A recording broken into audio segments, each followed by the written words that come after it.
बिस्मिल्लाहिर्रहमानिर्रहीम। अस्सलाम वालेकुम जनाब, क्या हाल चाल। लेकिन अब आज after long session of consolidation हम नया स्टैंडर्ड शुरू कर रहे हैं, दैट इज़ IS 41 एग्रीकल्चर। बड़ा छोटा सा accounting standard, most of the time इसके थ्योरेटिकल आस्पेक्ट ज़्यादा है और as compare to the other standard, तो इसमें थ्योरी और उसको अंडरस्टैंड करना little bit more interesting as well. So agriculture IS 41, तो बेसिकली ये भी अगर आप देखें तो ये जो स्टैंडर्ड जो है इसकी एप्लीकेशन जो है वो अगर हम इस पे बात करें वन बाय वन तो बायोलॉजिकल एसेट्स पे, ठीक। The IS 41 is applicable to biological assets, ठीक। और इसमें हम देखते हैं जनाब, the very first thing is this कि IS 41 जो है उसकी जो एप्लीकेशन है वो है जी बायोलॉजिकल एसिड्स पे, applies to biological acids.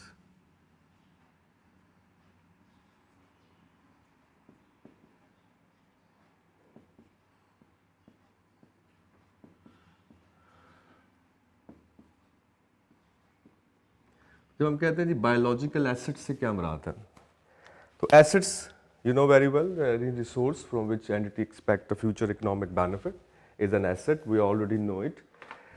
Biological, तो जब हम कहते हैं बायोलॉजिकल तो बायोलॉजिकल से मुराद हम लेते हैं जनाब, जैसे हम बचपन में बायोलॉजी पढ़ते रहे, तो biological means a living animal और a plant. What is a biological asset means, तो हम कहते हैं बायोलॉजिकल एसेट से मुराद लिविंग एनिमल और प्लांट, ठीक। या ये लिविंग एनिमल है या ये प्लांट है। Biological asset means a living animal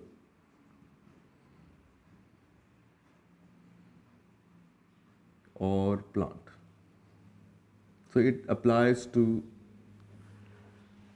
biological assets, ठीक। और बायोलॉजिकल एसिड से मुराद हम क्या ले रहे हैं, IS 41 की एप्लीकेशन जो है वो सारी की सारी किस पे है, बायोलॉजिकल एसिड्स पे। और इससे मुराद हम लेते हैं एक लिविंग एनिमल और प्लांट, मीन पौधे और जानवर। जैसे फॉर एग्जांपल हम बात कर रहे हैं जनाब, we are talking about sheep, cows and trees, ठीक, प्लांट्स, क्रॉप्स, तो ये सारी चीज़ें जो हैं they are talking about, we are talking about this biological asset and IS 41 is going to apply to the biological asset, not applies to, ये बड़ा important बात है, and that is BEAR, bearer plants. It is not applicable to bearer plants, ये आपने याद रखना, not applicable to bearer plants. Bearer plants पे apply नहीं होता। So what is meant by bearer plants, तो हैं तो ये भी कोई दरख्त थी, लेकिन ये इनकी एक खास करेक्टरिस्टिक है बेरर प्लांट्स की। हम कहते हैं जी बेरर प्लांट्स जो हैं ऐसे प्लांट्स हैं जो हर साल आपको प्रोडक्शन देते हैं, जैसे मैंगो ट्रीज हैं, ठीक हो गया, इसके अलावा ग्रेप्स, वाइन्स हैं। तो ये वो पौधे हैं जैसे रबड़ के प्लांट हैं, ये हर साल आपको प्रोडक्शन दे रहे हैं और जिसको हम एग्रीकल्चरल प्रोड्यूस कहते हैं। मतलब मैंगो ट्रीज हर साल आपको मैंगो दे रहे हैं, ऑरेंज ट्री हर साल आपको ऑरेंज दे रहे हैं, रबर ट्रीज आपको रबर दे रहे हैं। So these assets normally taken under IS 16, इसको हम ले जाते हैं under IS 16, IS 16। Bearer plants पे IS 16 की एप्लीकेशन होगी। ऐसे प्लांट्स जो हर साल आपको एग्रीकल्चर प्रोडक्शन या प्रोड्यूस देते हैं, उसको हम कहते हैं जी ये बेरर प्लांट्स। बेरर एनिमल का कोई कॉन्सेप्ट नहीं, देयर इज नो कॉन्सेप्ट। अब आप यहाँ सोचिए कि कोई बेरर एनिमल्स भी हैं, there is no such concept of bearer animal, we are, this is just restricted to the bearer plants. And the bearer plants पे जो स्टैंडर्ड एप्लीकेबल है वो 16। So IS 41 applies to biological asset. Although bearer plant is a biological plant, we can say that it's a living plant, लेकिन इनकी जो differentiate है वो ये है कि इनका लाइफ प्रोसेस जो है ये ओवर द ईयर चलता रहता है और ये कई साल आपको एग्रीकल्चर प्रोड्यूस देता है। तो इसको हम ये कहते हैं कि normally this is taken to the biological bearer plants ठीक।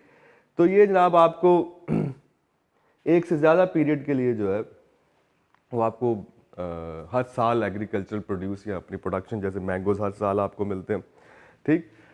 और इस बड़े कम चांसेस होते हैं कि जनाब आप इसको बेच देंगे इन प्लांट्स को, पूरे बाग को। जैसे मैंगो का एक बाग अगर आप जस्ट इमेजिन करें तो कई एकड़ पे वो फैला हुआ बाग है। तो नॉर्मली हम ये कहते हैं कि मैंगो ट्रीज जो हैं वो आप उनको बेचने नहीं वाले, क्योंकि ये हर साल आपको एग्रीकल्चर प्रोड्यूस दे रहे हैं, so they are giving you benefit on the long term period. So these are called as the bearer plants. So IS 41 is not going to be applied on the bearer plants. अच्छा, अब उनकी जो production है, जो mangoes हैं या oranges हैं, उन पे IS उसको आप बेरर प्लांट्स नहीं कह सकते, that is an agriculture produce.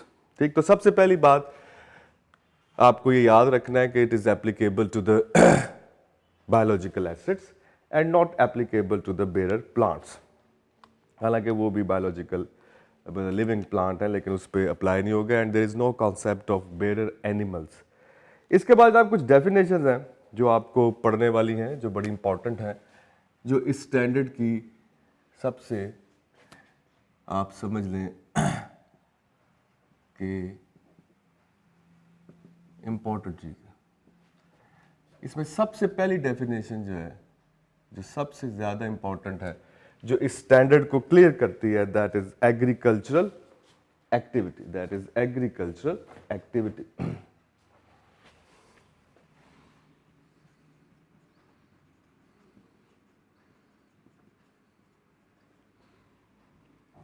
Agricultural activity,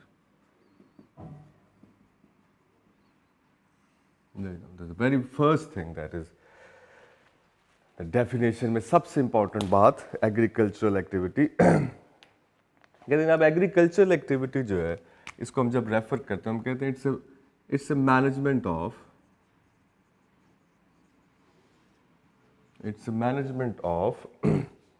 the biological transformation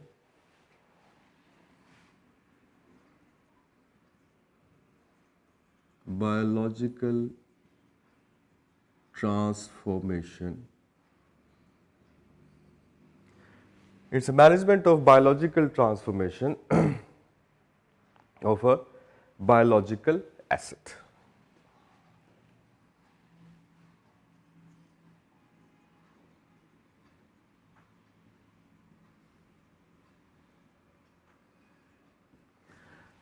So agricultural activity means it's a management of biological transformation of a biological asset. So biological asset के बारे में हमने कहा जनाब अभी, it's a living animal or plant.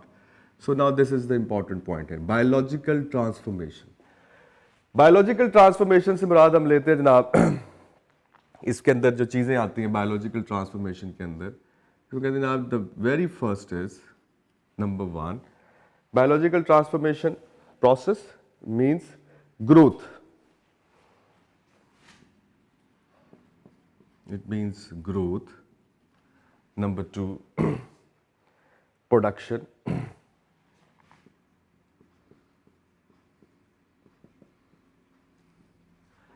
Number 3, production. Number 3, degeneration.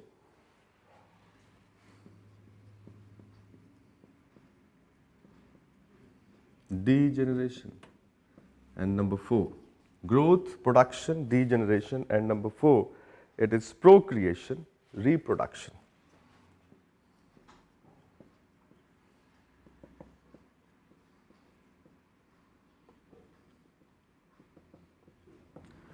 लेकिन आप IS 41 जो है is defining the agricultural activity as that it is the management of, कि कंपनी जो है, बिजनेस जो है, वो मैनेज कर रहा है किस चीज़ को, बायोलॉजिकल एसिड की बायोलॉजिकल ट्रांसफॉर्मेशन को। और बायोलॉजिकल ट्रांसफॉर्मेशन इंक्लूड्स उनकी growth, production, degeneration and procreation and reproduction. जैसे फॉर एग्जांपल आप सोचें कि जनाब कि आपका कोई फार्म हाउस हो, जहाँ आप just imagine is a farm house, वहाँ पे आपने गायें, काउज रखी हैं और पूरी एक 40-50 जो है आपके पास काउज हैं। तो उसमें अगर आप देखें तो जब हम अप्लाई करेंगे ग्रोथ, तो हम कहेंगे जनाब ग्रोथ मीन्स कि एक गाय का बछड़ा जो है वो with the passing of time वो एक मुकम्मल काव में जब कन्वर्ट होगा, तो जैसे जैसे टाइम पास करेगा वो उसका एज बढ़ेगी तो उसकी साइज़ भी बढ़ेगा, उसके ऊपर गोश्त की क्वांटिटी भी बढ़ेगी, ठीक। तो उसे हम कहते हैं इसकी ग्रोथ है, दिस इज़ व्हाट वी, और उसको मैनेज कर रहे हैं कि ग्रोथ प्रॉपरली, उसको एक प्रॉपर इन्वायरमेंट दिया जा रहा है ताकि ग्रोथ जो है वो बेहतर हो, उसको प्रॉपर फूड दिया जा रहा है, क्योंकि आपने उसको आपकी वो ट्रेडिंग प्रोडक्ट है, आप मीट उसमें से देखना चाह रहे हैं कि आपको मीट मिले, तो उसको आप चाहते हैं कि वो एक सेहतमंद जानवर बने बड़ा होके, सो यू आर मैनेजिंग कि वो एक अच्छे तरीके से ग्रो करे, so that is the management.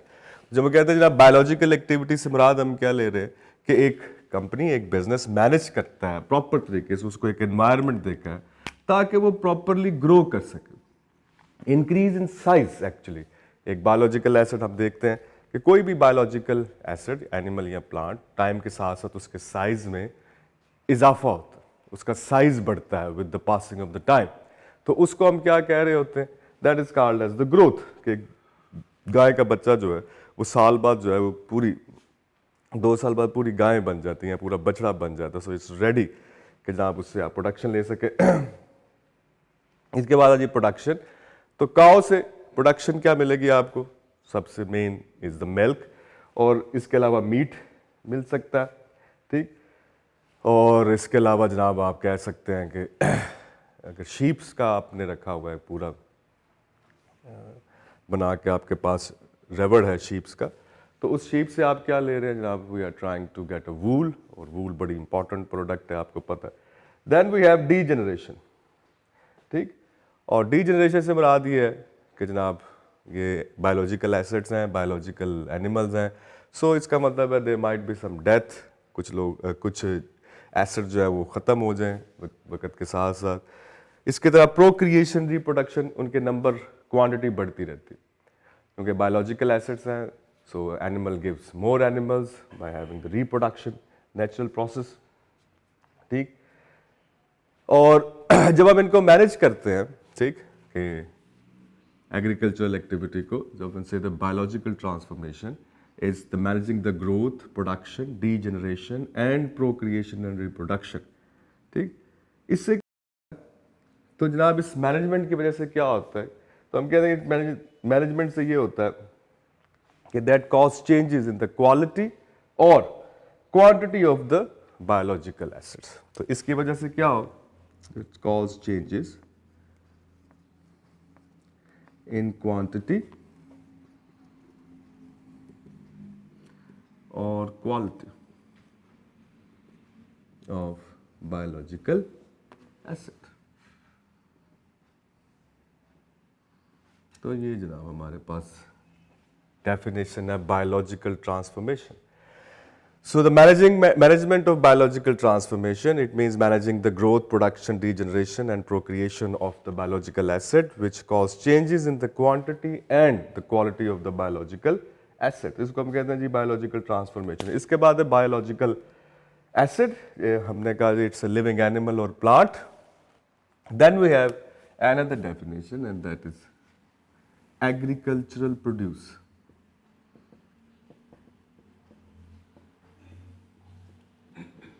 Agricultural produce, ये क्या जनाब, is a harvested product. Agriculture produce is the harvested product,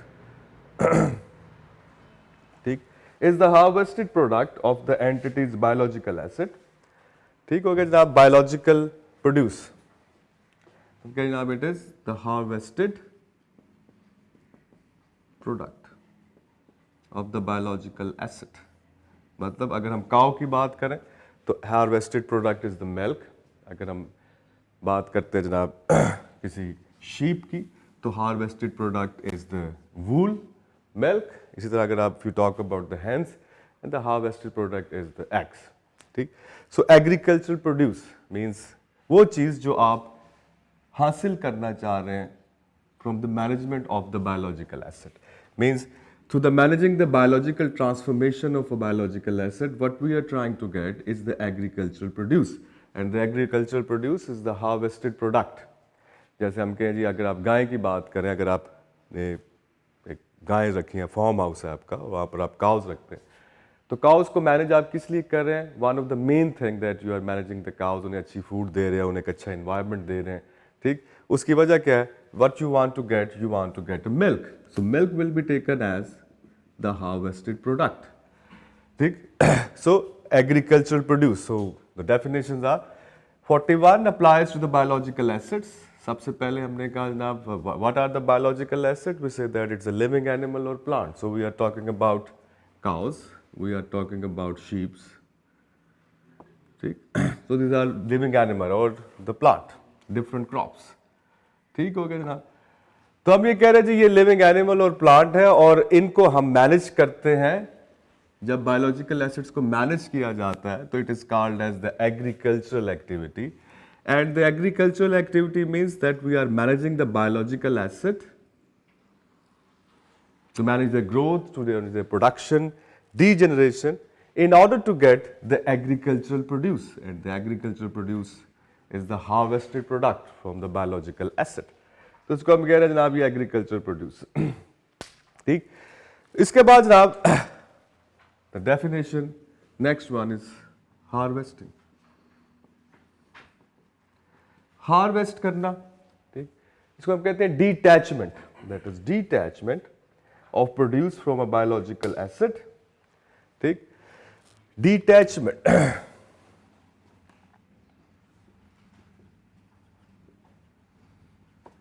detachment of agricultural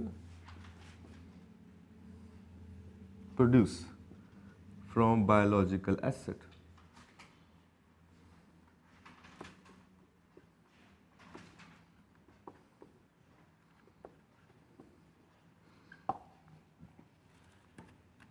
जैसे आप वूल जो है उसको आप शीप से उतार लें, मिल्किंग कर लें काउ से, तो it is called as the harvested, क्या बायोलॉजिकल एसिड से उसको डीटैच कर रहे हैं, किसको? एग्रीकल्चरल प्रोड्यूस को डीटैच कर रहे हैं फ्रॉम द बायोलॉजिकल एसिड, तो इसको हम कहेंगे हार्वेस्टेड।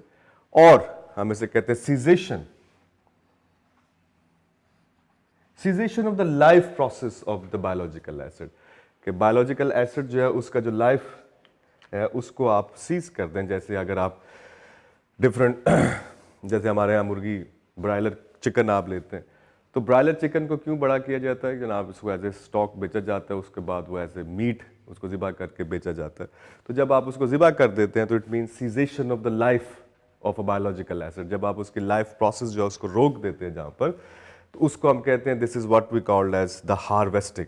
या आप एग्रीकल्चरल प्रोड्यूस जो है वो बायोलॉजिकल एसिड से अलग कर लेते हैं, so in order to sell it, जिसको हम क्या कह रहे हैं जनाब एग्रीकल्चर प्रोड्यूस, या तो डीटैचमेंट है उसकी या सीजेशन है of the life process of a biological acid, cessation of life process of biological acid. तो बायोलॉजिकल एसिड की जो लाइफ प्रोसेस है उसको आप रोक दें, सीज कर दें, मतलब जानवर को ज़िबा कर दें फॉर एग्जाम्पल, क्योंकि आप किसका बिजनेस करते हैं, you are in the business of selling the meat, तो आपने जानवरों को बड़ा किस लिए किया था, उनको मैनेज क्यों किया था, ताकि आप उनको बेच सके एज ए प्रोडक्ट। तो लोग ज़ाहिर है they are people are not interested in the animal, they are interested in their meat, तो उनका एग्रीकल्चर प्रोड्यूस जो है दैट इज़ द मीट, ठीक। तो आपने उनको मैनेज किया, वो एक साइज पे पहुंचे, 1-1.5 साल के हुए और आपने उसको सेल कर दिया। So that is the cessation of the life process of the biological asset is called as the harvesting. अब देखिए इसमें जो टेक्निकल टर्म्स हैं जो आप सबके लिए नहीं है, सबसे पहले आपने कहा जी IS 41 जो है it going to apply to the biological assets, and biological asset is a living animal और प्लांट। तो हमने कहा जी लिविंग एनिमल और प्लांट से मुराद हम बात कर रहे हैं गाय की, बकरी की, भेड़ की, भैंस की और डिफरेंट फसलों की, तो इसको हम क्या कह रहे हैं? बायोलॉजिकल एसिड कह रहे हैं। और बायोलॉजिकल एसिड जो है, ठीक, इसमें हमने कहा जनाब कि IS 41 is going to apply to the agricultural activity. तो एग्रीकल्चरल एक्टिविटी में क्या होता है कि हम ये बायोलॉजिकल एसिड्स जो है इनको इनकी मैनेजमेंट है, इनकी मैनेजमेंट से मुराद क्या ले रहे हैं हम कि जनाब इनकी को इस तरह मैनेज किया जाता है ताकि ये प्रॉपरली ग्रो कर सकें, ताकि आप उनसे एग्रीकल्चरल प्रोड्यूस ले सकें, and transformation means giving them the proper environment so that they can grow, they can produce and they can Procreate अब जब आप क्रिएट रिप्रोडक्शन की बात करते हैं तो इसका मतलब हमें पता है कि चूंकि ये बायोलॉजिकल एसेट है तो ये नंबर्स में भी बढ़ेगा और क्वांटिटी और क्वालिटी दोनों में बढ़ेगा, मतलब साइज ही बढ़ेगा इसका और नंबर्स भी बढ़ेंगे, ठीक। लेकिन साथ साथ डीजेनरेशन भी है क्योंकि वो मर भी जाएंगे कुछ, तो हम इसको मैनेज कर रहे हैं ताकि ये डीजेनरेशन जो है ये कम से कम हो और प्रोक्रिएशन जो है वो ज्यादा से ज्यादा हो, so that they can grow और आप उनसे मैक्सिमम प्रोडक्शन ले सके, so that cause changes in the quantity or quality of the biological asset. इसके बाद हमने कहा जी agriculture produce is the harvested product, और जिस पर्पस के लिए आप उनको मैनेज कर रहे हैं, for example you are managing the cows for the milk, so the milk is the harvested product, you are managing the hens for the eggs, so egg is the harvested product, and you are managing the cows or the sheep for the meat, so the meat is the harvested product.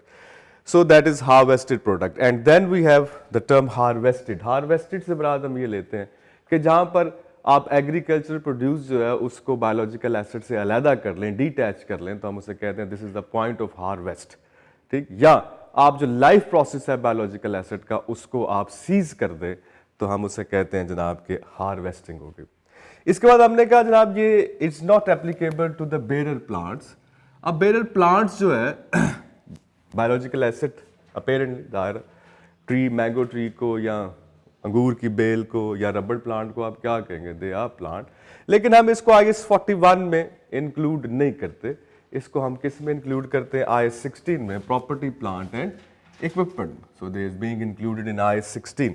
उसकी वजह क्या, उसकी वजह ये है कि ये हर साल आपको एग्रीकल्चर प्रोड्यूस दे रहे हैं, every year they are give, जैसे ऑरेंजेस ट्रीज है, मैंगो ट्रीज है, रबड़ प्लांट्स हैं, तो they are giving you the agriculture produce every year, and इसको बेचने का, इनको बेचने का कोई खास बड़े रिमोट चांसेस हैं कि आप इनको सेल करें, लेकिन यस एज ए स्क्रैप जब इनकी लाइफ ख़त्म हो जाती है, जैसे अगर आप मैंगो प्लांट्स को देखें या ऑरेंजेस ट्री को देखें या अमरूद के बागात देखें, तो वो आपको ये 4-5 साल, जैसे ऑरेंजेस और अमरूद है ख़ास तौर पे, आपको वो रिप्लेस करना पड़ता है ट्री, 5 से 6 साल वो आपको प्रोडक्शन देता है, then you have to replace it. इसी तरह मैंगो ट्रीज जो हैं इनको भी आपको पैरेलल आपको नए ट्रीज लगाने पड़ते हैं, चूँकि जो पुराने ट्रीज होते हैं वो आहिस्ता आहिस्ता आपको फ्रूट देना बंद कर दे, सो द एग्रीकल्चर प्रोड्यूस ये आपको मिलना ख़त्म हो जाती है, लेकिन चूँकि ये हर साल आपको दे रहे होते हैं, so we treat them into the IS 16 in the property plant and equipment, so all the bearer plants are dealt in IS 16 as a PPE।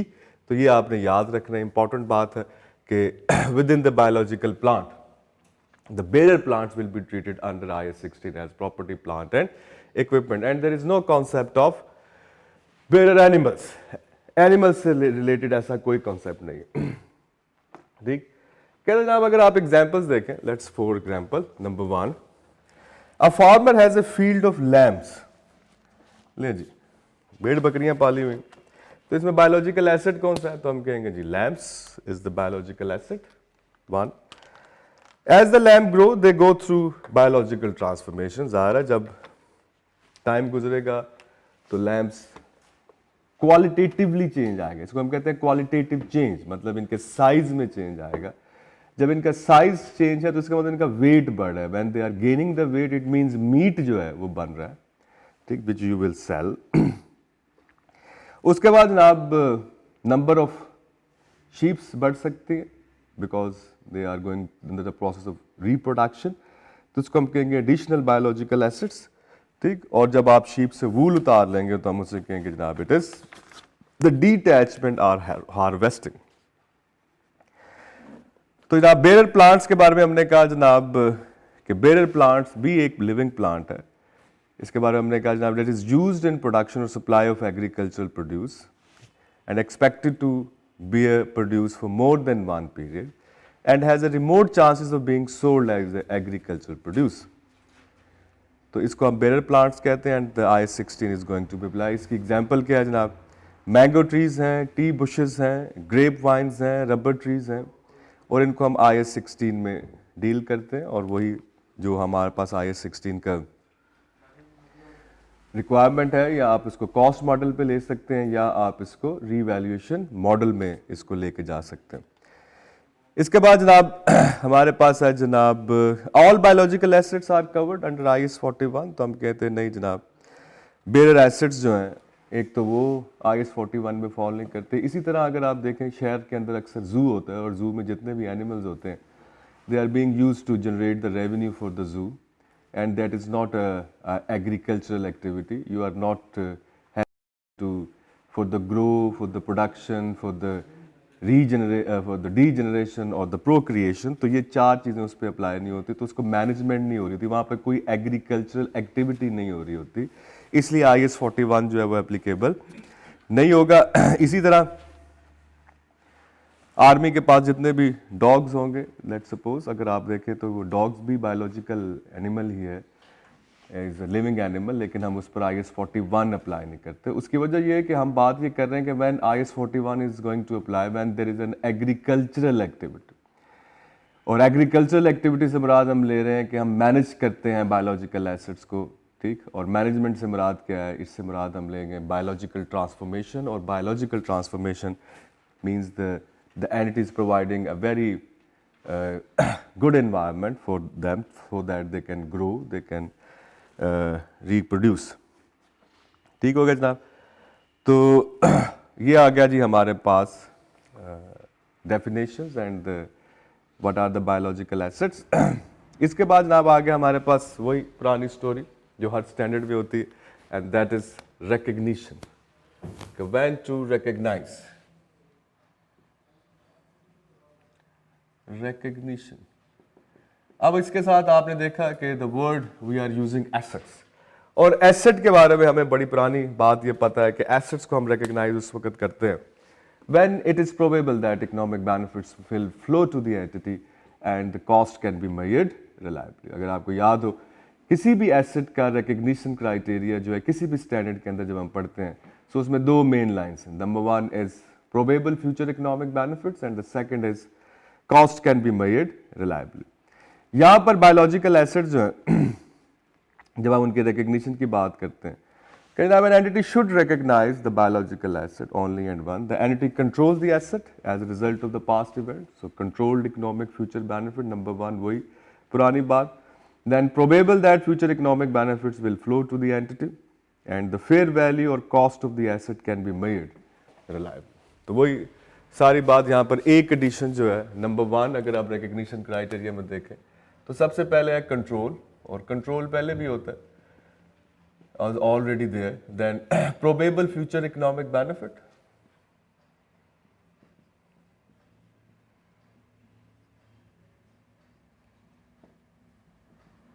probable future economic benefit, and third one reliable measurement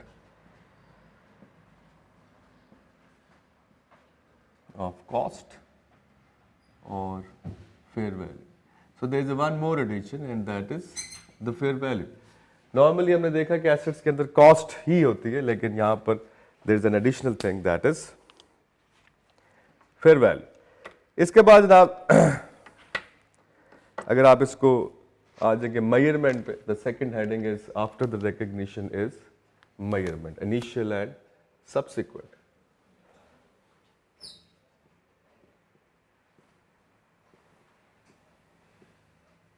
तो किस पे major करना जनाब, हमारे पास normally हम कहते हैं जी cost per initially major कर, ठीक। तो नॉर्मली हमने जितने एसेट्स के बारे में स्टैंडर्ड पढ़े, IS 16 पढ़ा हमने, IS 38 पे बात की, IS 2 में भी एसेट डिस्कस हो रहे हैं। तो जितने भी स्टैंडर्ड में हमने एसेट्स को हमने डिस्कस की, तो नॉर्मली एसेट जो है वो इनिशियली मेजर किस पे होते हैं, कॉस्ट पे। यहाँ पर जो है आपने देखना है कि जनाब जो एग्रीकल्चरल एसेट्स हैं, एग्रीकल्चरल बायोलॉजिकल एसेट्स जो हैं, they will be initially measured at fair value minus cost to sell, ठीक। They will be measured at fair value minus cost to cell,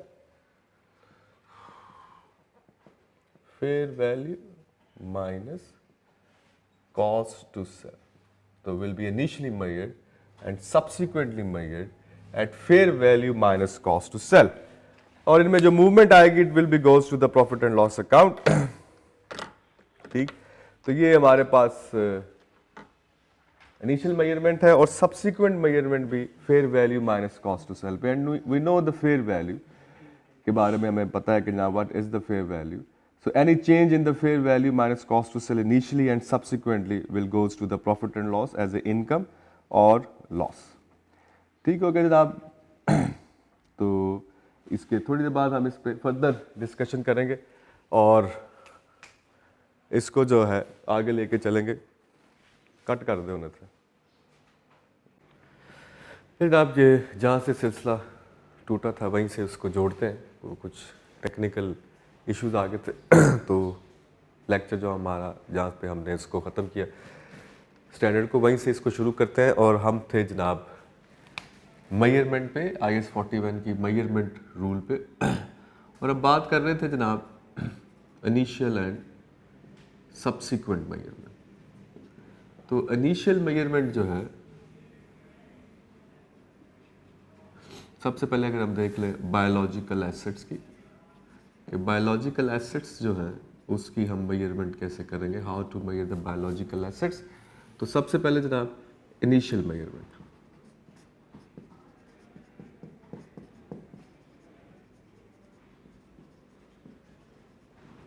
initial measurement.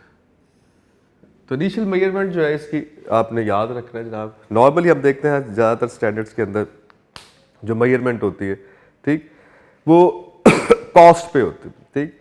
लेकिन यहाँ पर इनिशियल मेजरमेंट जो है वो आपने रिकॉर्ड करनी है जनाब फर्स्ट टाइम जब आप उसको मेजर करेंगे. It should be fair value minus cost to sell. Fair value minus cost to sell. Fair value normally ये कोटेड प्राइस होती है, मार्केट प्राइस. तो चूंकि ये एक्टिवली मार्केटेड हो रहे होते हैं, मार्केट में बिक्री होती है बायोलॉजिकल एसेट, तो इसकी जो एक्टिव मार्केट प्राइस है वो इसकी fair value, that is the fair value. और कॉस्ट टू सेल जो है ये बेसिकली क्या है, इसको अगर हम कहें जी what is the cost to sell, तो ये है जनाब कमीशन, इसमें शामिल है to brokers, commission to brokers इसमें शामिल है. इसमें जनाब शामिल है लिवाइस टू रेगुलेटर्स,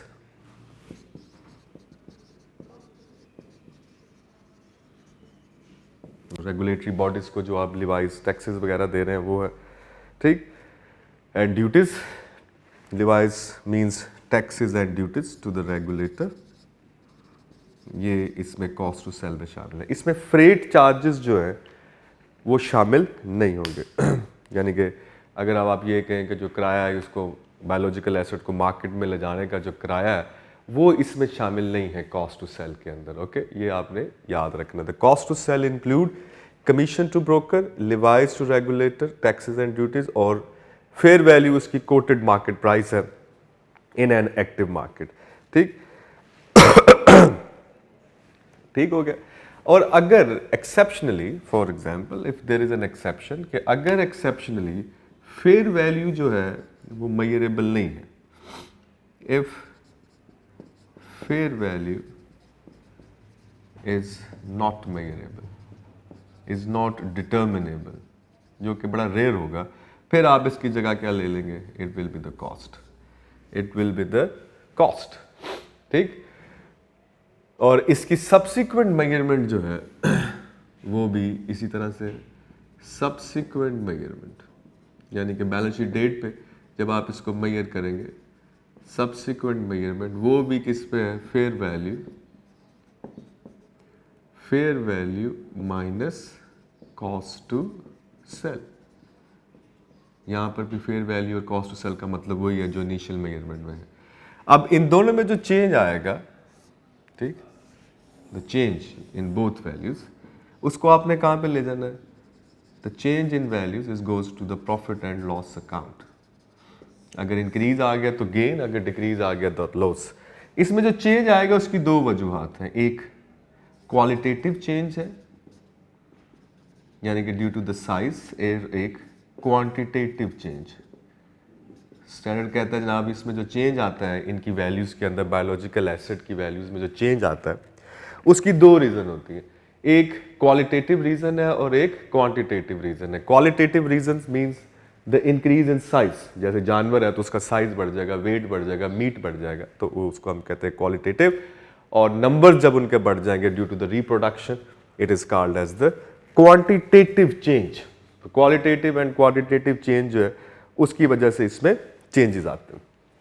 ठीक हो गया जनाब, ले जनाब। इसके बाद जनाब अगर आपको बायोलॉजिकल एसेट जो है वो वाया गवर्नमेंट ग्रांट मिल जाए, ठीक, यहाँ आपको गवर्नमेंट ग्रांट मिल जाए टू परचेज बायोलॉजिकल एसेट्स, तो आपको पता है जी ग्रांट का ट्रीटमेंट क्या है। तो ग्रांट वही IFR 1 में आपने पढ़ा हुआ जी, ग्रांट अगर अनकंडीशनल है, उसके साथ कोई रिस्ट्रिक्शंस अटैच नहीं है, तो आप उसको इमीडिएटली इनकम रिकग्नाइज कर लेते हैं in the profit and loss. और अगर कंडीशनल है, यानी आपको उस पर कोई कॉस्ट इनकर करनी पड़ेगी, तो आपने कैसे उसको रिकग्नाइज करना है, अमोर्टाइज करना है। जैसे जैसे आप उसकी कॉस्ट मीट करते जाएंगे, so it will B amortise over the period of restriction. ठीक, तो ये था जनाब हमारे पास IS 21। और इसके अलावा जनाब मेजरमेंट जो है किसकी है, एग्रीकल्चरल प्रोड्यूस की, जो हम डिटैच करते हैं बायोलॉजिकल एसेट से, एग्रीकल्चर प्रोड्यूस, इसकी भी मेजरमेंट ऐसे ही है, fair value minus cost to sell. So that is the main point है, fair value minus cost to sell is the agriculture produce at the point of harvest, जब आप उसको डिटैच कर रहे होते हैं, at the point of harvest. जब harvest का मतलब हमने बात की क्या है, डिटैचमेंट, कि आप एग्रीकल्चर प्रोड्यूस को बायोलॉजिकल एसेट से डिटैच कर लें या उसके लाइफ प्रोसेस को सीज कर दें, तो हम उसको क्या कहते हैं, पॉइंट ऑफ हार्वेस्ट। तो at the point of harvest जो एग्रीकल्चर प्रोड्यूस है उसकी मेजरमेंट क्या होगी, fair value minus cost to sell, और इसको भी वैल्यू चेंज जो है उसको भी प्रॉफिट एंड लॉस में लेके जाएंगे। और यहाँ पे भी अगर आपकी फेयर वैल्यू डिटर्मिनेबल नहीं है, तो फिर ये कॉस्ट माइनस अकामुलेटेड डेप्रिसिएशन। ठीक हो गया जनाब, ले जनाब। इसमें जनाब अगर आप इसका डिस्क्लोजर देखें, तो इसका डिस्क्लोजर जो है वो जनरली SOFP के अंदर, अगर हम बायोलॉजिकल एसेट के डिस्क्लोजर पे बात करें कि how to disclose this thing in financial statement, तो बड़ा सादा सा डिस्क्लोजर है। SOFP के अंदर आपने इसको रिपोर्ट करना है इन the non current assets, non current assets में इसका डिस्क्लोजर है। और नॉर्मली नॉन करंट एसेट में जो डिस्क्लोजर है वो कैटल हैं, ठीक, और जो आपको जिनसे एग्रीकल्चर प्रोड्यूस मिल्क आ रहा है, इसी तरह शीप है जिससे जनरली क्या आ रही है जनाब, कैटल हैं, काउज हैं, शीप हैं, these are in the non current assets after the tangible non current asset. और इसी तरह आप इनको करंट एसेट में भी इनका डिस्क्लोजर बनेगा, ठीक, जैसे फॉर एग्जांपल करंट एसेट में कौन कौन से बायोलॉजिकल एसेट्स आ सकते हैं। तो इसमें हम देखते हैं जनाब नॉर्मली जो हर साल आपकी क्रॉप है, एनुअल क्रॉप्स है, ठीक, गंदम की, और यहाँ जो आपके मैंगोज वगैरह आ रहे हैं, ठीक, और मैंगोज सिर्फ mangoes, not the mango trees, ठीक, सो एग्रीकल्चर प्रोड्यूस। सो यहाँ पर आगे आपकी एनुअल क्रॉप्स, अगर उनकी कोई वैल्यू है, देन एनुअल क्रॉप्स हैं, then mangoes, rubbered on the trees, क्योंकि मैंगो ट्रीज आपको हम बात कर रहे थे शुरू में कि they are the bearer assets, तो वो IS 16 में फॉल करेंगे। इसी तरह जनाब ऐसे जानवर, ऐसे एनिमल्स, हैंस, शीप्स, काउस जो कि फॉर स्लॉटरिंग है, goat, sheeps, hens, cows for slaughtering, मतलब जिसको हमने ज़िबा कर देना है जैसे, और उसको गोश्त मीट के तौर पे बेचना है। और जो एग्रीकल्चर प्रोड्यूस है आफ्टर द हार्वेस्ट, जो आपकी डिटैचमेंट के बाद है, वो IS 2 है, वो इन्वेंट्री है, और वो IS 2 के मुताबिक डील होगी। और ये है जनाब agriculture produce after the detachment, agriculture produce after detachment, जब आप उसको डिटैच कर देंगे, जब आप उसको बायोलॉजिकल एसेट से अलहदा कर देंगे, तो बायोलॉजिकल लाइफ प्रोसेस सीज हो जाएगा, देन IS 2 की एप्लीकेशन शुरू हो जाएगी। जब तक वो जिंदा है, they are in the biological assets, ठीक, जब तक लाइफ प्रोसेस चल रहा है। तो ऐसी शीप्स, ऐसी काउस जो आपने स्लॉटरिंग के लिए रख रखी हैं, अभी कमिंग 12 मंथ में, विद इन 12 मंथ आप उनको ज़िबा कर देंगे, they are treated as a current assets. इसी तरह आपकी एनुअल क्रॉप्स जो हर साल आ रही हैं, they are deal in the current asset, लेकिन जैसे ही आप उसको डीटैच कर देंगे व्हेन इट कम्स मीट, तो ये इन्वेंट्री बन जाएगी। जब फसल की कटाई हो जाएगी तो it is going to be the detachment and then we fall under the IAS 2। ठीक हो गया जनाब। और इसके अलावा जनाब आप प्रॉफिट एंड लॉस में इसका statement of profit and loss, इसको आप इनकम रिपोर्ट करेंगे, इनकी वैल्यू मूवमेंट जो है, जैसे मैं ये बात कर रहा था, change in the size and due to the qualitative change, जो आपका अगर एसेट्स की वैल्यू जनरली बढ़ेंगी तो वो प्रॉफिट एंड लॉस में आएंगी। So change in value of biological assets, biological asset की वैल्यू चेंज जो है उसको आप प्रॉफिट एंड लॉस में रिपोर्ट करेंगे, नंबर 1।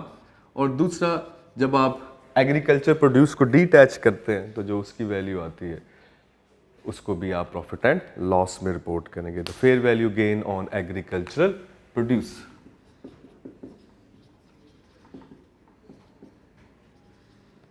On agricultural produce. तो ये जनाब आपको दो चीज़ें जो है वो प्रॉफिट एंड लॉस में आएगी। ये जो चेंज है बायोलॉजिकल एसेट का वो यही वाला है जो मैं अभी बात कर रहा था, due to the quantitative and qualitative change. ले जनाब, ये था हमारे पास फाइनेंशियल स्टेटमेंट का डिस्क्लोजर।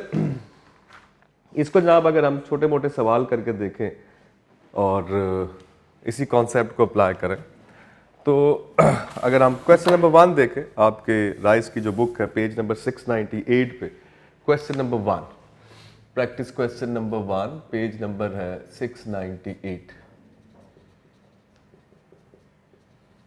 ठीक हो गया जी, पेज नंबर 698, क्वेश्चन नंबर 1 क्या कह रहा है जनाब? कहता जी, a farmer owns a dairy herd at 1 जनवरी 2015। कहता जी एक उसके पास हर्ड है, रबड़ है, और 1 जनवरी 2015 को the number of cows in the herd is 100 which are 1 year old. तो 100 गायें हैं जिनकी उम्र 1 साल है। The fair value of the herd at this date is ₹5,000। The fair value of 2 years old animal at 31st December 2014 and 31st December 2015 are of 60 and ₹75 respectively। कहता जनाब इनकी जो फेयर वैल्यूज़ हैं वो गिवन है आपको। तो अब आपको वो बता रहा है जी, बताएं कि प्रॉफिट एंड लॉस में क्या जाएगा और बैलेंस शीट में क्या जाएगा। ठीक हो गया जनाब। तो हम कहते हैं जनाब हमारे पास कितनी काउज है? We have the cows of 100 cows. We have 100 cows at the start of the year. The value of herd at the start of the year, at the start of the year, हमारे पास total cause हैं 100 और 5,000 total उसकी value है। इसका मतलब है कि एक काउ की वैल्यू जो है वो 50 रुपये के हिसाब से है। ठीक, और ये बन गई जनाब 5,000। अब एट द एंड जो है हमारे पास 100 ही काउज है eight the end of the year. तो इसकी फेयर वैल्यू है 100 काउज की। अब क्या हुआ जनाब कि साल के शुरू में वो 1 साल की थी और साल गुजरने के बाद वो अब 2 साल की हो चुकी हैं। At the start they are just 1 year. तो 1 साल जब गुजर गया तो वो कितने साल की हो गई? 2 साल। अब 2 साल की काउ की जो फेयर वैल्यू है वो बता रहा है कि वो 75 है। इसका मतलब है ईयर एंड पे इसकी वैल्यू जो है वो आ गई है 7500। इसका मतलब है जो वैल्यू चेंज आया टोटल वो 1500 है। There is 1500। ठीक, अब इसमें जो चेंज आया वो 2 वजह से, एक है क्वांटिटेटिव और एक है क्वालिटेटिव। 2 तरह के चेंज आएगा। और चेंज की जब हम बात कर रहे हैं तो इसमें हमारे पास क्वांटिटेटिव चेंज तो नहीं है, but there is a qualitative change. और उसकी वजह क्या है कि एक तो उनकी उम्र बढ़ गई है और एक काउस की प्राइस बढ़ गई। तो जो अगर आप प्राइस देखें तो प्राइस जो थी वो 1 साल की काउ की जो प्राइस है, ठीक, वो 50 से हो गई है कितने की? 60 की। That is going to be at 60। ठीक, तो हमारे पास जनाब एक 60 और दूसरा है कि जनाब 1 ईयर ओल्ड काउ जो है उसकी प्राइस जो है वो 60। हो गई है, और दूसरी जो है उसका चेंज जो है 2 साल की जो गाय है उसकी जनाब आपके पास आ गया है 75। ठीक, तो हमारे पास जनाब स्टोरी क्या है कि जो प्राइस चेंज है जो कि 60 टू 50 टू 60, तो हम कहते हैं जी 100 काउस जो कि हमारे पास पहले 50 रुपए के हिसाब से थी, अब वो 60 रुपए की हैं, तो प्राइस चेंज 10, तो इसको हम कहेंगे जनाब ये कितना बन गया, it is going to be 100 into 10। तो 100 को अगर आप 10 से मल्टीप्लाई कर दें तो ये हमारे पास आ जाता है जनाब कितना, दैट इज़ 1000। ठीक, और ये टोटल चेंज जो है वे कितने का, ये 2500 का है। और ये आ गया जनाब प्राइस चेंज। और इसकी वजह दूसरी चेंज की रीज़न है उनका साइज़ चेंज हो गया है। तो साइज़ चेंज क्या है कि 60 रुपये वाली काऊ अब पहले 1 साल की 60 की थी, अब वो 75 रुपये की है। तो 60 माइनस 75 तो 15, ये आ गया 1500।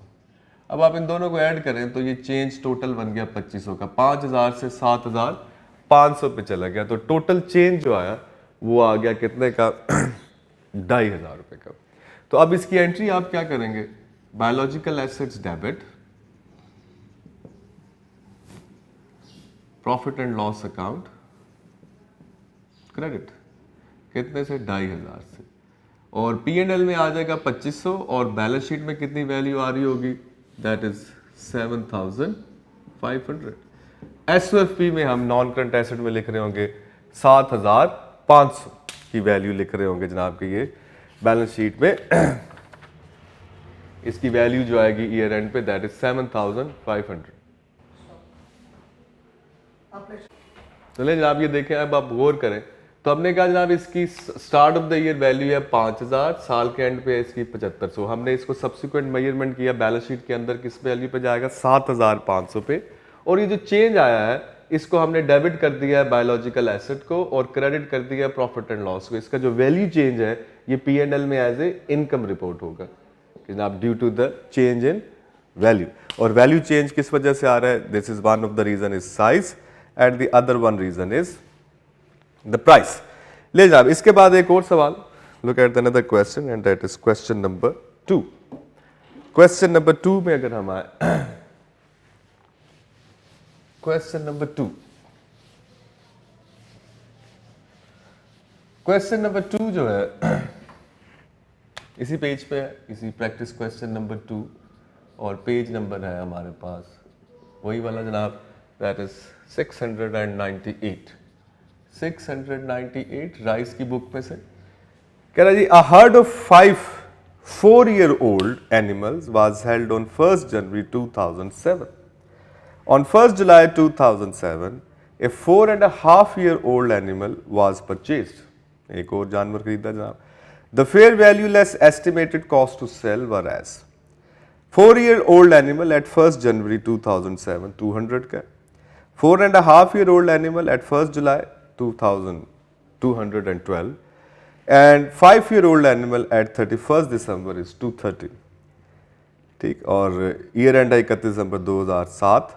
In accordance with the requirements of IS 41, calculate the gain in respect of the herd should be recognized, prepare the ledger account and prepare the journal entries। देखना, अब अगर आप देखें रिक्वायरमेंट ए जो है इसमें आपने गेन कैलकुलेट करना। Requirement a is to calculate the gain, that is we have to calculate the gain oblique loss on biological assets, यानी कि प्रॉफिट एंड लॉस में क्या जाएगा।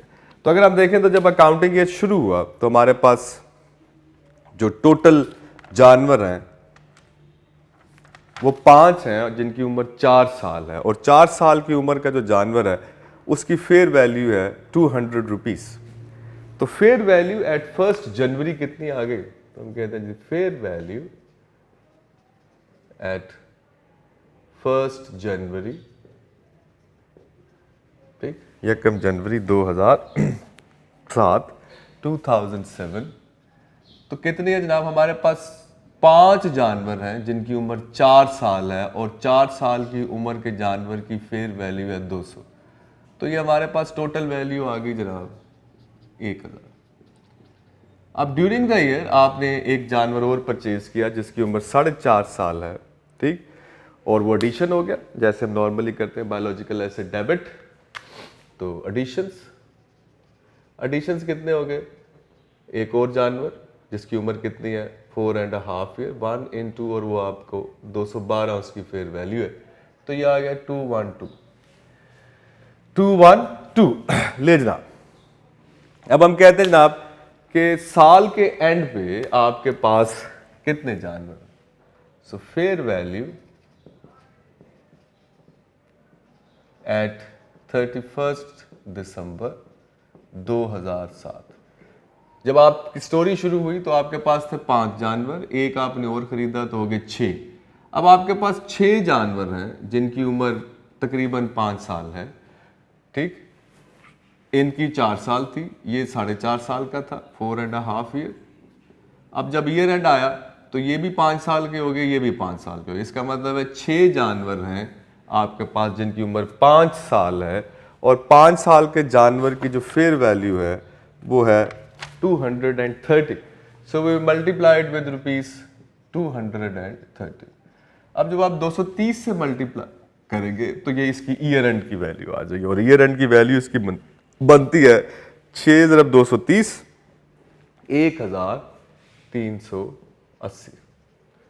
1380 1380 इज द वैल्यू। ठीक हो गया जनाब।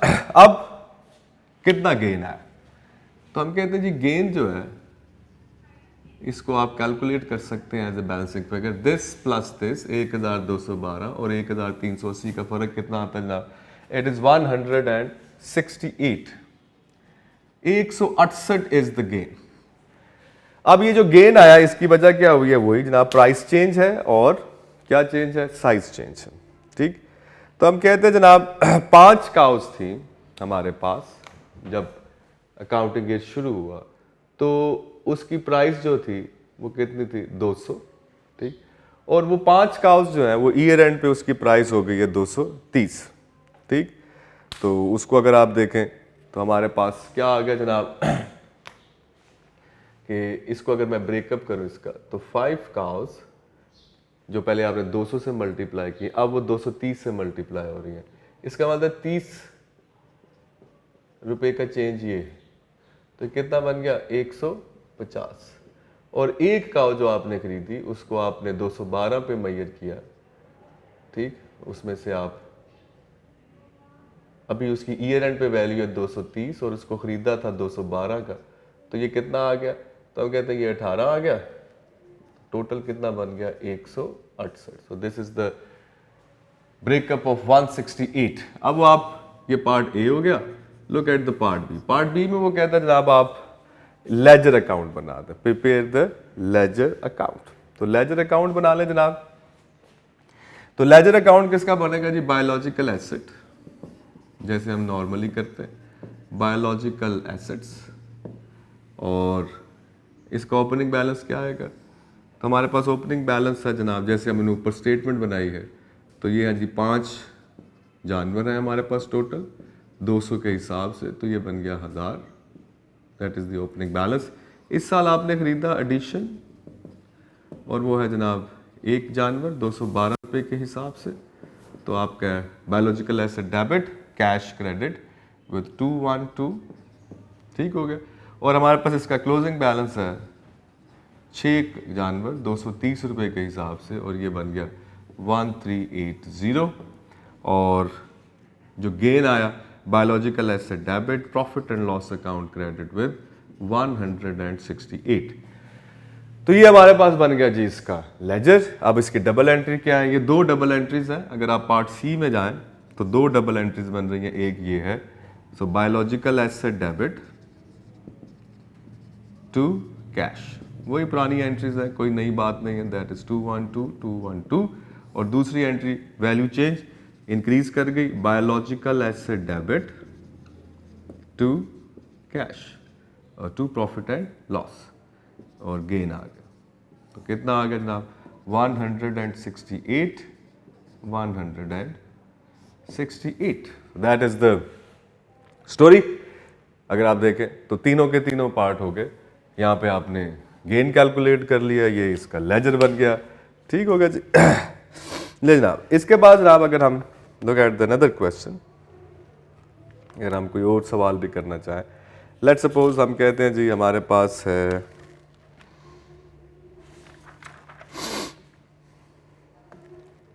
क्वेश्चन नंबर 3, क्वेश्चन नंबर 3 अगर हम देखें, ठीक, इसी पेज पे क्वेश्चन नंबर 3, ताकि हम जरा 2-3 सवाल कर लें, फिर हम जरा पास पेपर पे चलते हैं, ताकि हम इसको जो हमारे जहन में थोड़ी सी इश्यूज आ रहे होंगे कि पता नहीं क्या चीज़ है, तो ये बिल्कुल वैसे ही है, एसेट है, वैल्यू चेंज ट्रेस करनी है आपने, ठीक, एंड दैट्स इट, बस, और कोई भी स्टोरी नहीं है इसके अंदर। If you look at the question number 3, ठीक, तो question number 3 page number same है 698, कहता है जनाब जनवरी 2010 ABC limited had a herd of 20 3-year-old animal, 20 जानवर हैं जिनकी उम्र 3 साल है, 3 years old एनिमल, 20 नंबर उनके 20 है, 3 साल उनकी उम्र है।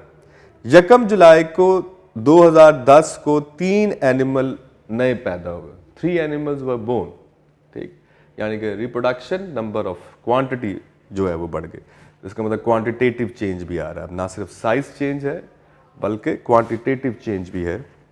The fair value less estimated cost to sell varies, यकम जनवरी वाले दिन 3 साल का उम्र के जानवर की वैल्यू है 300, ठीक, और 3 साल के ही उम्र के जानवर की वैल्यू ईयर एंड पे है 320, तो ये प्राइस चेंज आ गया, 20 रुपए का प्राइस चेंज आ गया।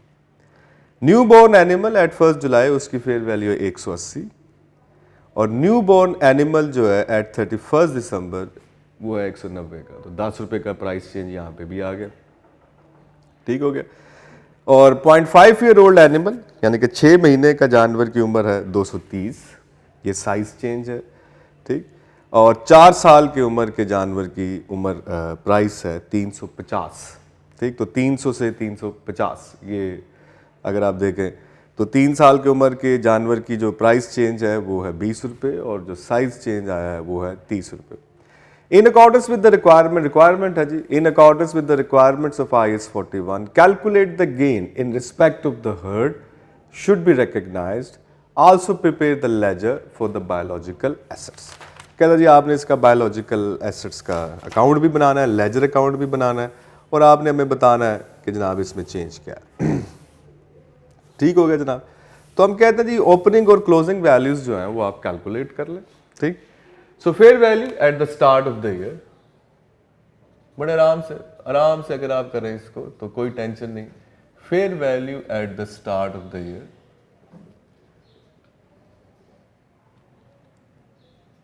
तो टोटल है हमारे पास जानवर, 3 साल की उम्र है उनकी, और टोटल जानवर है हमारे पास 20, और साल के शुरू में 3 साल के उम्र के जो जानवर है उसकी वैल्यू है 300 रुपये, ठीक। इसका मतलब है कि 20 एनिमल्स मल्टीप्लाई बाय ₹300, तो अगर आप कर लें तो ये टोटल वैल्यू बन जाती है कोई 6000। इसका मतलब हमारे पास जो हर्ड है उसकी साल के शुरू में जो वैल्यू आती है वो 6000 आती है। Then fair value at the end of the year, ले जा हमारे पास टोटल जानवर हैं 23 हैं, 20 जानवर हैं जो इस वक्त 3 इयर्स के थे, 1 साल गुजरा तो 4 साल के हो गए, तो 20 जानवर और 4 साल के उम्र जो है जानवर की, जो 4 साल का है उसकी फेयर वैल्यू है 350 रुपये, तो मल्टीप्लाई बाय ₹350, और ड्यूरिंग द ईयर हमारे पास 3 नए जानवर पैदा हुए जो अब 6 माह की उम्र के हैं, और 6 माह की उम्र के जानवर की फेयर वैल्यू है कितनी जनाब, दैट इज 230 रुपये, it is 230 is the value of a 6 month old, that is 230, तो इसको आप मल्टीप्लाई कर देंगे 230 से, ठीक, इन दोनों को ऐड कर लें, ये कितना बनता है जनाब 350 ज़रब 20, तो 350 ज़रब 20 और 350 ज़रब 20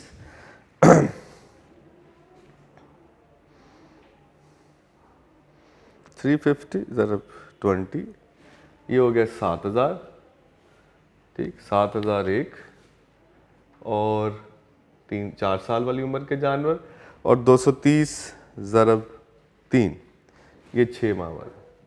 इन दोनों को ऐड कर लें तो ये बन गया 7690, ठीक, 7690। अब आप देखें कि आपका जो ओवरऑल चेंज आया है वो कितना है, 1690 का चेंज आ गया, 1620। ठीक हो गया जनाब। अब ये दो चेंज, एक है जी प्राइस चेंज, प्राइस चेंज। तो प्राइस चेंज कितना है, 20 जानवर थे, 3 साल की उम्र के जानवर की प्राइस थी 300 रुपये। अब ईयर एंड पे 3 साल के ही उम्र के जानवर की प्राइस जो है वो 320 रुपये, दैट इज 320, ऐसे ही है। हाँ जी, 3 साल की उम्र के जानवर की प्राइस है अब 320 रुपये। इसका मतलब प्राइस चेंज जो आया 20 जानवरों के उन पे वो कितना आ गया, 320 माइनस 300, तो ये बन गया 20, तो ये बन गया जी 400 रुपया प्राइस चेंज 20 जानवरों का। फिर 3 जानवर जो न्यू बोर्न बेबी पैदा हुए, ठीक, जो न्यू बोर्न बेबी था उसकी जो फेयर वैल्यू थी 6 माह पहले वो थी 180 रुपये और अब है 190, ठीक। तो 190 माइनस 180, 10 रुपये का चेंज ये आ गया 30। इसका मतलब प्राइस चेंज से जो चेंज आया वो 430 का, दैट इज 430। तो प्राइस चेंज। अब क्या आ गया, अब आ गया qualitative change, physical change, size में जो चेंज आया। तो फिजिकल चेंज क्या है कि वो 20 जानवर जो थे वो पहले 3 साल के थे, अब वो 4 साल के, ठीक। अब जनाब जो 4 साल वाला जानवर है उसकी जो प्राइस है वो है 350 रुपये, 350, ठीक, 350 रुपये उसकी प्राइस है। जो जानवर अब 4 साल का, जो पहले 3 साल का था, तो 300 से 320 तो उसकी वैसी प्राइस चेंज बन गई। तो साइज चेंज क्या बना, 350 माइनस 320, तो 30 रुपये यहाँ पे आ गए, तो कितना बन गया, 600 रुपये, 600 का चेंज ये आया। फिर आपके 3 न्यू बोर्न बेबीज पैदा हुए, क्वांटिटेटिव चेंज है ये। और जब वो बोर्न हुए तो उसकी अब प्राइस कितनी है, 190, 180 पे आपने उसको, जब आपके पास वो आया दैट इज 180, ठीक। और 3 इंटू 180, और जब उसने आपने उसको इनिशियली रिकग्नाइज किया 180, ठीक हो गया। और ये बन गया जनाब कितना, 180 इंटू 3, ये बन गया जनाब हमारे पास 540, 540, 3 नए जानवर। और अब इनकी प्राइस जो है वो कितने की है, दैट इज अब वो 6 माह के हो चुके हैं, तो अब उनकी प्राइस जो है वो 100 एंड कितने की है, 230 रुपये की है। सो 230 के हैं वो अब, 6 माह बड़े हो गए, और 190, that is the price change, 180 से 190, तो ये हमारे पास आ गया 40, ये आ गया 120।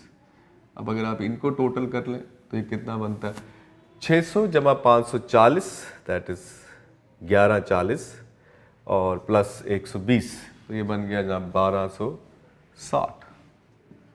तो 1260 और 430, इसको अगर आप टोटल कर लें तो ये कितना बनता है, 1690। तो आप देखें कि 6000 से 600, 7690 का जो डिफरेंस है वो कितना है, 1690, और 1690 का ये ब्रेकअप है कि प्राइस चेंज और फिजिकल चेंज की वजह से क्या मूवमेंट आए। तो ये नॉर्मली पेपर में आपने दिखाना अगर आपको डिटेल मूवमेंट आए। इसके बाद अगर आप इसका अकाउंट बनाएं, दैट इज बायोलॉजिकल एसेट्स, इसका अगर आप अकाउंट बना लें तो ओपनिंग वैल्यू कितनी है जनाब, तो हम कहते हैं there is an opening balance, that is 6000 का ओपनिंग बैलेंस है, ठीक। और जनाब इस दफा आपके पास जनाब जो क्लोजिंग बैलेंस है आपके पास वो कितना है, तो हम कहते हैं जनाब the closing balance of is 7690, that is, तो इसका मतलब है जो चेंज आया वो आप प्रॉफिट एंड लॉस में ले जाएंगे, बिल्कुल सादा सा। The closing balance is 7,690. So there is an increase of 1690 and that is charged to the profit and loss and it is income. इसका breakup जो है वो ये due to size change and due to the price change 1690 का gain profit and loss में आप recognize करेंगे. So that was the question number 3. तो अब ये सारे सवाल जो हैं अगर आप देखेंगे it's same as जैसे कि हम बात कर रहे हैं बार बार वही बात अगेन एंड अगेन आएगी. ठीक. इसके बाद जनाब आप एक छोटा सा सवाल है, 2 पास पेपर के सवाल हैं, वो अगर हम कर लें तो वो हमारा ज़्यादा जो है वो बेहतर हो जाएगा जनाब. ठीक. ले जनाब, तो स्टोरी क्या है जनाब. क्वेश्चन नंबर मार्च 2020 की अटेम्प्ट का सवाल है. मार्च 2020. ठीक हो गया. क्वेश्चन नंबर 1 था और 8 नंबर का सवाल आया था इस टॉपिक में से. पास पेपर का सवाल है जनाब हमारे पास IS 41 में से 8 मार्क्स का क्वेश्चन था. कुछ ज़्यादा डिटेल में और रूटीन में ये टेस्ट नहीं होता, बड़ा छोटा सा स्टैंडर्ड है. ठीक. और ये कहें कि हर दफ़ा कोई क्वेश्चन इसमें से आता है तो ऐसी बिल्कुल कोई स्टोरी नहीं है. सो मार्च 2020 की अटेम्प्ट का सवाल है, पास्ट पेपर का सवाल मार्च 2020. ठीक. ले जी, क्या जी. Prepare journal entries in the books to record the above information for the year ended 31 December. ले जी, जर्नल बनाना आपने, एंट्रीज करनी, पास द जर्नल एंट्रीज. ले जी, जर्नल बनाना है आपने और ईयर एंड है हमारा 31 दिसंबर 2019. 31 दिसंबर 2019 का ईयर एंड है और हमने जर्नल एंट्रीज पास करने. ले जी, सवाल क्या है जी. कहते जी Rocky Road Limited had a stock of 2000 cows on 1st January 2009. 2000 गायें हैं जी उनके पास साल के शुरू में. On 1st May 2019, RLL purchased 750 cows at fair value of rupees 56,000 per cow. Further rupees 2 million were incurred to transport the cows to the farm.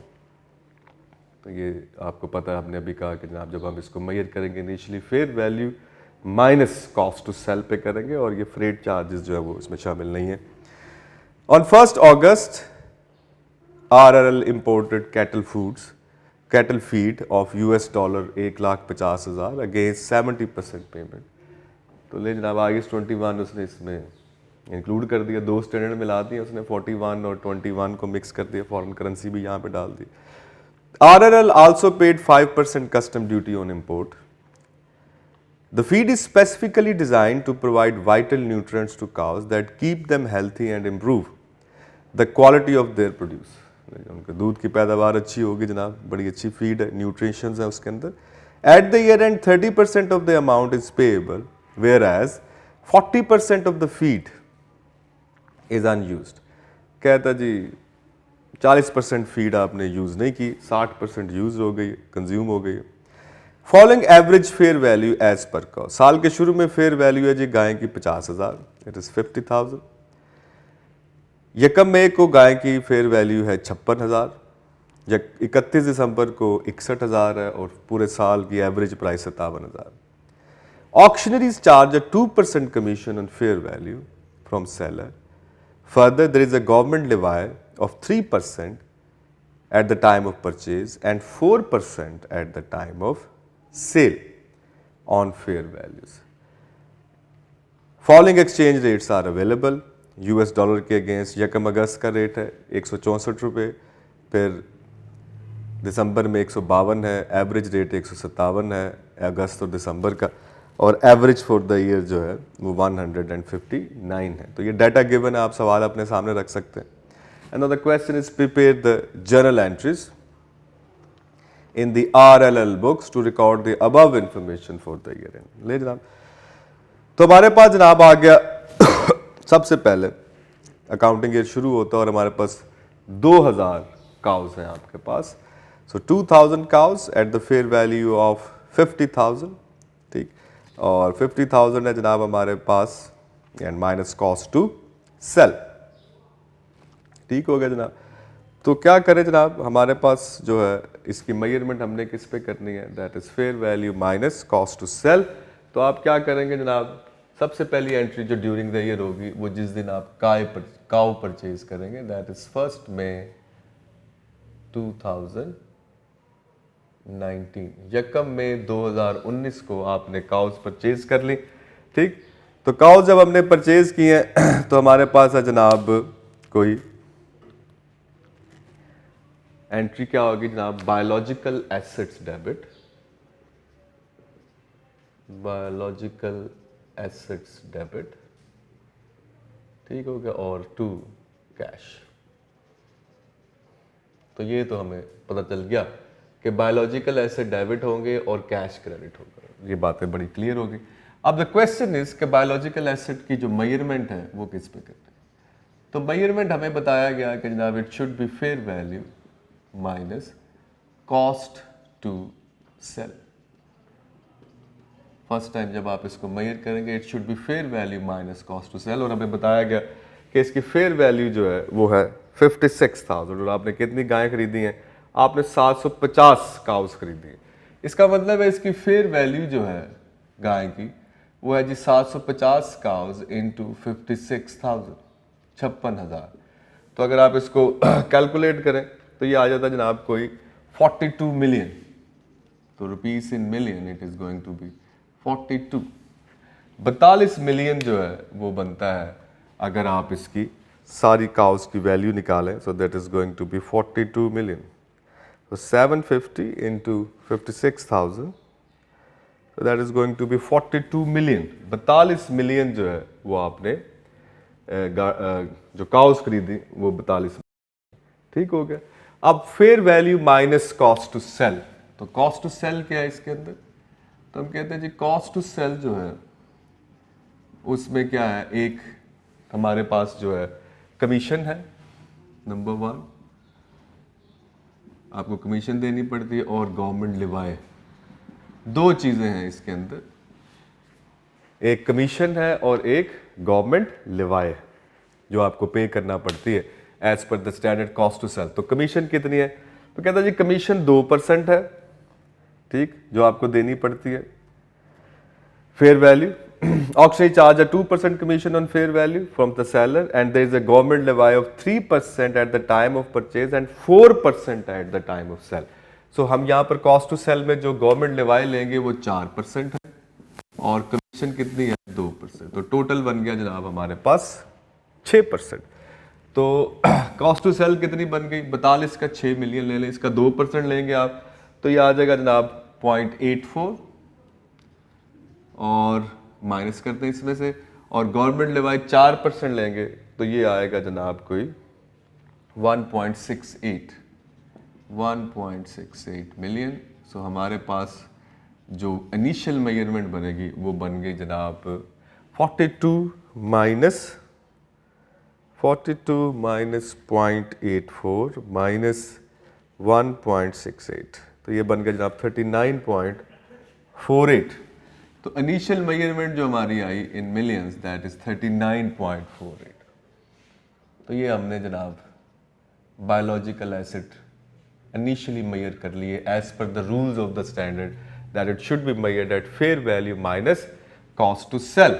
अब आपने payment कितनी की, बैंक से पैसे कितने दिए, क्योंकि बैंक से पैसे जो हैं वो आपने देने हैं जिसमें आपको गवर्नमेंट लेवाई जो है वो at the time of purchase जो है वो 3% है, और कमीशन नहीं है क्योंकि वो तो at the time of selling है। तो आपने पेमेंट कितनी की, तो हाउ मच इज पेड, तो पेड अमाउंट कितनी है, तो हम कहते हैं जी पेड अमाउंट है, हमने गायें खरीदी 750 56,000 के हिसाब से, तो ये टोटल बन गया जनाब वही 42 मिलियन। तो ये बन गया जी 42। इसके अलावा हमने जो गवर्नमेंट लेवाई दी है वो कितने की है, तो गवर्नमेंट लेवाई जो है वो 3% है। तो 42 मिलियन का 3% अगर हम लें, if we take the 3% of 42 million that is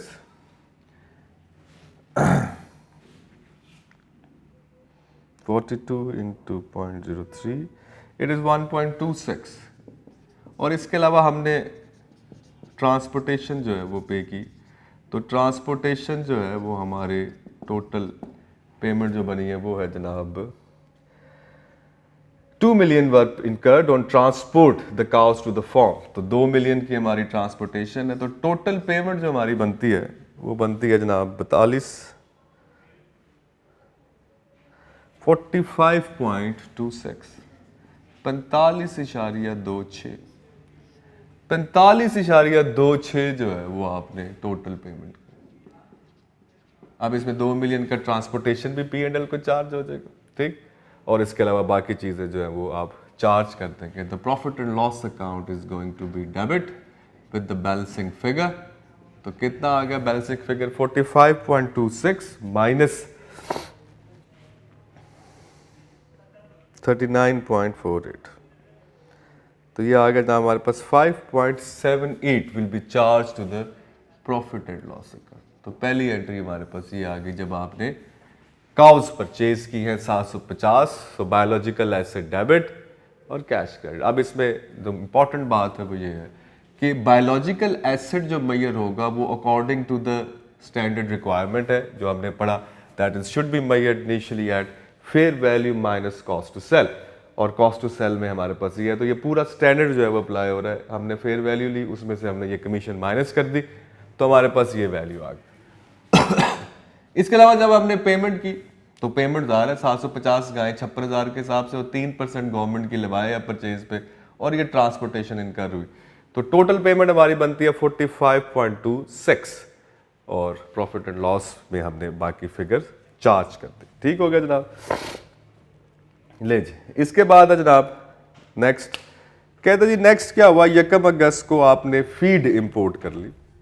ठीक, जब आपने फीड इंपोर्ट की है तो वो उसकी प्राइस है जनाब $1,50,000 US।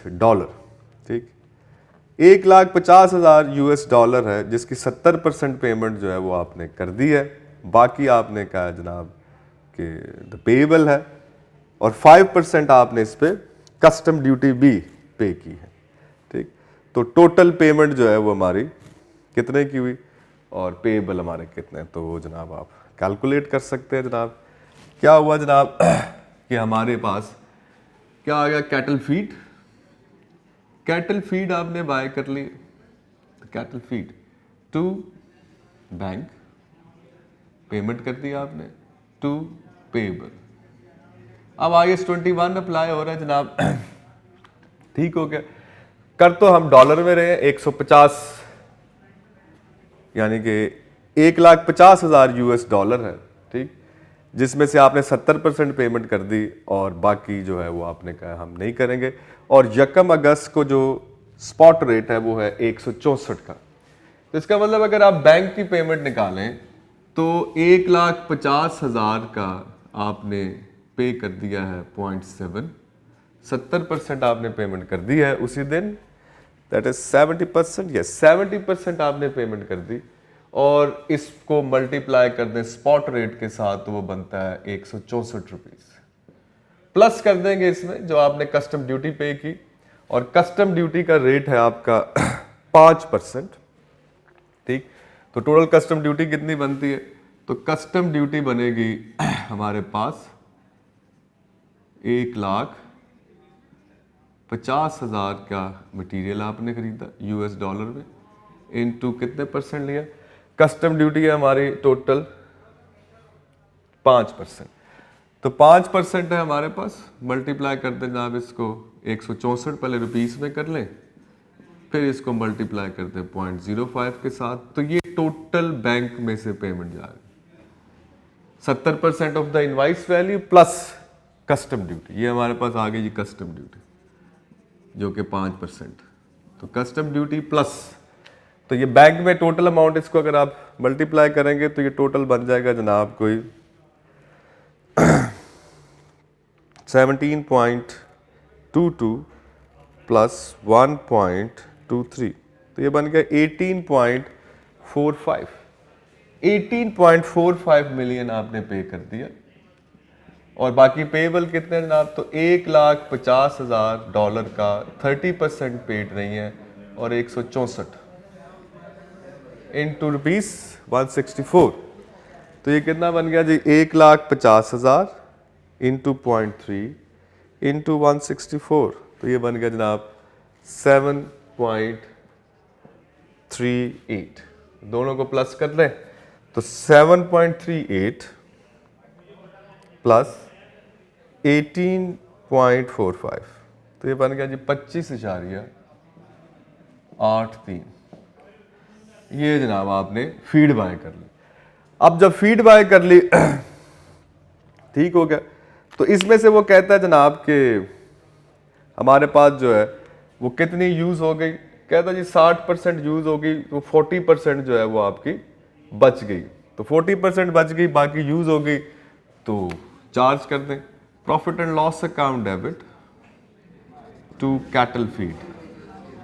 तो कैटल फीड जो है जो यूज़ हो गई उसको P&L को चार्ज कर दें। कितने परसेंट यूज़ हो गई, 25.83 इंटू 0.6, 24.83 इंटू 0.6, तो ये आ गया जनाब 15.498। तो 15.498 की फीड जो है वो हमने यूज़ कर ली है। इसका मतलब है जनाब ये हमारा कंजम्पशन होगी, सो इस पर should be charge to the profit and loss account. ले जनाब आज का सवाल यहीं पे अभी खत्म करते हैं, इसको नेक्स्ट लेक्चर में यहीं से दोबारा शुरू करेंगे। हमारे पास टाइम जो है वो हो गया ख़त्म, और नेक्स्ट टीचर जो है वो आगे कैमरे के पीछे बैठ गए हैं, तो इंशाल्लाह कल इसको आगे यहीं से लेके चलेंगे। Thank you, Allah.